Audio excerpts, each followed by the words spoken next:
Good morning, Raider Nation.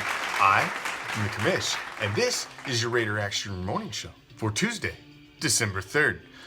I hope your day has already started off with a little slice of silver and black awesomeness, but if it hasn't, we'd like to get that first injection of silver and black in your day. So, come along for a little ride. Let's get your day started proper like.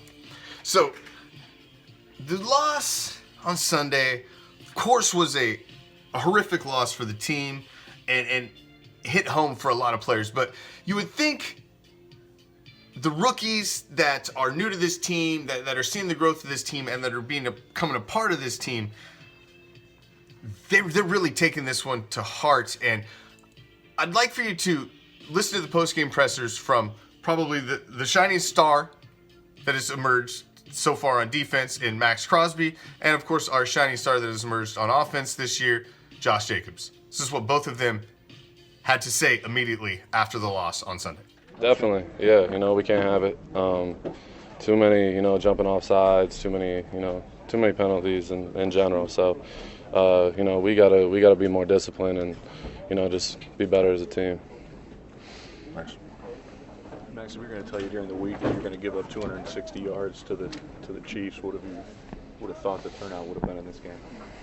I don't know. We lost, and we lost by a lot, so that's it. Has their offense changed much since Mahomes got hurt? You saw him the first time healthy. He's been banged up for a while. It's similar. They do a lot of different things. Try to mess with your eyes a lot, and they do a good job. So we didn't do a good enough job today, and we got to get ready for next week. How frustrating is this? It's obviously frustrating. You're sitting there at 7-0, and you're moving the football. You guys not cashing in. It's just a lot of mistakes we made on offense, penalties and things like that hurt us in the end. The outcome of the game, it looks a lot better, a lot worse than what it was.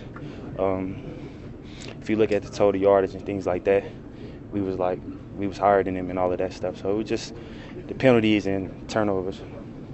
Was this make it that much more frustrating that you can see that, it was self-inflicted wounds in a lot of ways? Yeah, of course it does. Just knowing that the type of team that we have a really good team, and just know that we're not necessarily showcasing it right now is the biggest thing that frustrated me. But the thing that I like this week, that was better than last week, nobody gave up. So that was huge for us. I'm so sorry. Is this Chiefs defense, were they vulnerable? Could you guys go out, get them after them with the run game, you think? I feel like we was doing pretty good in the run game. It was a couple of things I feel like we could have did a little better in the run game, but we definitely was doing good. Is there any talk on the sidelines among yourselves about, hey, come on, this is not who we are? Of course. Of course you have them talks, and we just kept shooting ourselves in the foot, and we digged ourselves too deep, and it was too late to make a run to come back. You can tell by the look on his face he's not a happy man after he'd been watching tape all day. Good afternoon. I was still waiting on some official updates from the trainer in regards to injuries. I don't have anything really to add other than what I said yesterday after the game. Very disappointed in the outcome. I thought the guys played very hard. The penalties, the turnovers, that goes on me. Got to do a much better job, but I'll answer any questions that I can. In the passing game, what are you seeing with the receivers in gaining separation downfield, and are there things you guys can do to? Well, I've got to do a better job. We've got to do a better job getting them better looks and getting them involved in the game, no question. So I put that on myself. I think we've got good young receivers. We might shake it up a little bit, give some other guys some more opportunities this week, but we'll study the Titans and see what goes. We talked about penalties a couple of weeks ago, but are you seeing them as things that can be addressed? I know you mentioned pre-snap penalties. Yeah, we just did address it again today. Pre-snap, post-snap, pre-snap penalties, and after the whistle penalties, that's a reflection of me. And I'm not going to stand for that. We're not going to stand for that. Our players don't stand for that. We've got to do a much better job. And it's clearly 12 penalties to none. I've never heard of that stat before. like I said, it's a reflection of me, and we're going to get better at that. If you think of the way the defense played overall, I mean, I know stats can skew any way you want them to go, but Mahomes doesn't get 200 yards passing, and the Chiefs average 3.3 yards a carry, and it's a 31-point deficit. Yeah, I mean, the statistics, you're right. Yesterday was going to be a slugfest. It was going to be a tough game, I believe. It was going to be a close score. I mean, the weather conditions were difficult, very difficult to throw the ball, period. To kick the ball, I think it was a big deal. The penalties and the turnovers, the hidden yardage, it's a huge statistic, and it's one that we're not good enough to overcome. But we did some good things on defense, and we expect that. In terms of limiting the big plays, that was a big focus going into the game. You gave one all game. What was the key to being more successful in that area? Well, we emphasized it. We really did a good job, I think, of trying to keep the ball in front of us. They missed a couple opportunities down the field, but give our guys credit. They tried to keep the ball in front of them against a lot of really good receivers and a great quarterback, and it was a real tough day to throw the ball in. How have you seen Trayvon, the amount of time he's got? How have you seen his game grow? He's getting better. He had some really good plays yesterday. He was obviously flagged a few times for penalties. One of them, I can't quite say where it came from, but it was a big reversal in the game. He made a couple great plays against a great receiver. And I think he's getting confidence. I think he's getting better. I think he performed better. He's performing better and better each week. You guys went a long time without scoring a touchdown. What was the missing ingredient in doing the finish? Well, we've had to go the long way most of the season. We've been pretty good at going 80 yards on long, sustained drives. And, against the Jets, we had some drop passes.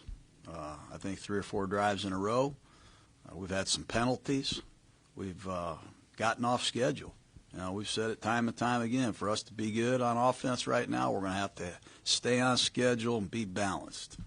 And yesterday, I think we had a penalty on a swing pass.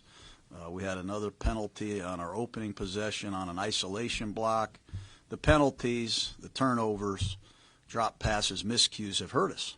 And, it's been a big factor, I think, in the last couple of weeks. But, again, that's something I've got to do a much better job of. I'm the man calling the plays. Do you anticipate Markel Lee after this week? Yeah, there's the possibility of some changes, try to give us a spark.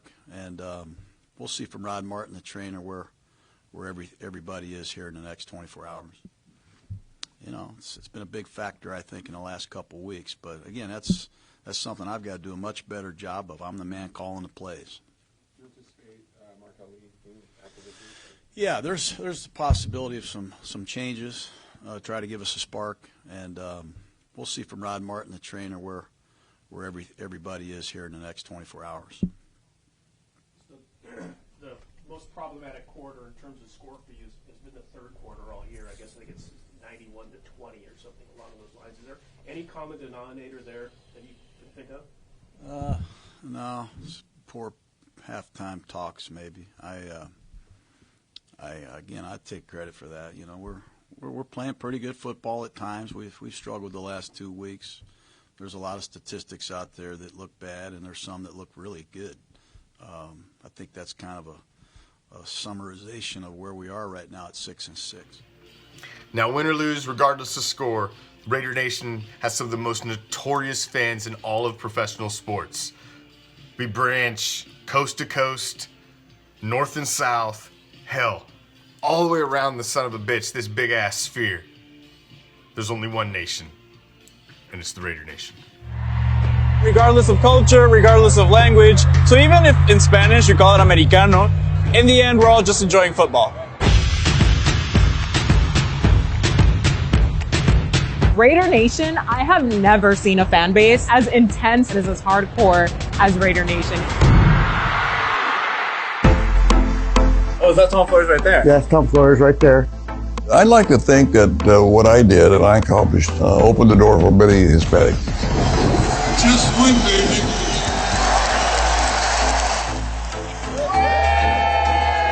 We're from Dukes Car Club, but we're all Raider fans. Raider Nation is the best nation and the only nation. I just think that the Hispanic community likes the guys who, fight back, are tough, and don't take anything from anybody. It wouldn't be a Raider Reaction Morning Show without a D-bag of the day. And we gotta lean to our favorite salty bastard around here to bring it to us. You, sir, are a fucking douchebag. Good morning, Raiders and Raiderettes. This Speedy and Pirate with your daily douchebag of the day. Carrying on this fine Tuesday morning. The douchebag be the douchebags that like to tell people what is and what ain't a Raider fan. Shit nuggets. Douchebags. Have a great day. And now it's that special little time of the show where I like to drop those little sports nuggets on you so you can throw them out throughout the day, sprinkle them about, make it rain, flex your sports brain. It's a little segment we like to call What the Fuck Happened Today in Sports History on Tuesday, December 3rd. 1950, the Cleveland Browns, the last NFL team without a passing game, beat Philadelphia 13-7.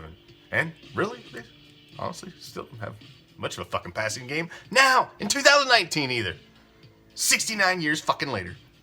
In 1988, on this day in sports history, Barry Sanders won the 54th Heisman Trophy. And unfortunately, it became a lion. Poor pathetic bastard. On this day in 1997, the contract was terminated for Latrell Sprewell for choking PJ Clarissimo. Was not a shining moment for Golden State Warriors basketball. And that is what the fuck happened today in sports history on December 3rd. And now to wrap up the show and get you started on your day with the Raider quote of the day. Set your goals high and don't stop till you get there. The great Bo Jackson, because Bo knows. Have a kick-ass day, Raider Nation. Let's get that loss off us. Let's get them Titans. Peace, love, Raider Nation.